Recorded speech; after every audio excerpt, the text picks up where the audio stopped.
plus vous êtes plus assuré. Allez, s'il vous plaît. C'est quand même fou. Mais vous utilisez quand même votre GSM. Mais, ouais, mais, enfin, je sais pas, moi, j'ai rien ici pour... Mais oui, mais pourquoi vous n'achetez pas? Parce que maintenant c'est obligatoire. Votre GSM ne peut plus se trouver à côté de vous sur le siège, ni sur vos jambes, ni rien, pas à portée de main pour être utilisé. Le GSM il doit être fixé au niveau du tableau de bord. Donc il faut absolument trouver un système. Vous savez combien c'est l'amende pour le GSM? 116. Non. T'as demandé? On vient de modifier. Ah, ça, je ne sais pas. L'arrêté royal Moi, je sais on a modifié l'article Ouais. du code de la route. Donc, dans l'arrêté royal date de 1275, l'article 8.4 a été modifié. Maintenant, c'est tout appareil électronique, écran et autres. Donc, automatiquement, l'amende est passée du 2e degré au 3e degré.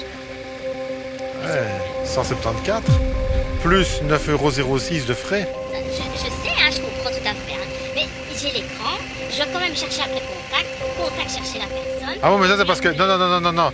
Faut pas tout mélanger. Hein. C'est comme le GPS. Hein. Quand on cherche un trajet pour le GPS, on le fait, on se met sur le côté et on cherche correctement. Si on commence à chercher la ville, la rue, puis hop, on passe dans une bosse, hop, on recommence parce qu'on s'est trompé dans la ville, ça n'ira jamais. Hein. Ok, ça va. Donc non, il faut pas tout mélanger. Non, je comprends.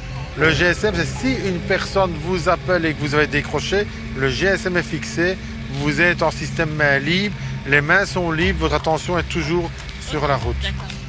Autre problème, et pas des moindres, l'assurance. La conductrice doit se réinscrire auprès d'une compagnie. Elle a en effet été radiée pour non-paiement. Eh oui, mais vous n'êtes plus assuré actuellement. Là, maintenant, je pense pas, non. Ah bah, allez, vous vous rendez compte que vous êtes au GSM et en plus vous n'êtes plus assuré. Allez, s'il vous plaît. C'est quand même fou.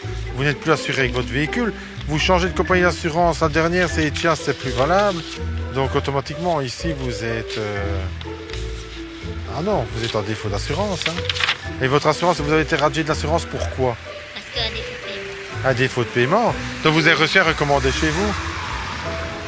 j'ai reçu des rapports. Oui, mais c'est ça. Hein. Vous avez reçu les documents avec un avis comme quoi vous avez 15 jours où vous étiez radié. J'ai payé les 2 pack, il reste 60, j'ai pas payé. Donc pour l'instant, vous n'avez pas de nouvelle compagnie. Avec l'assureur.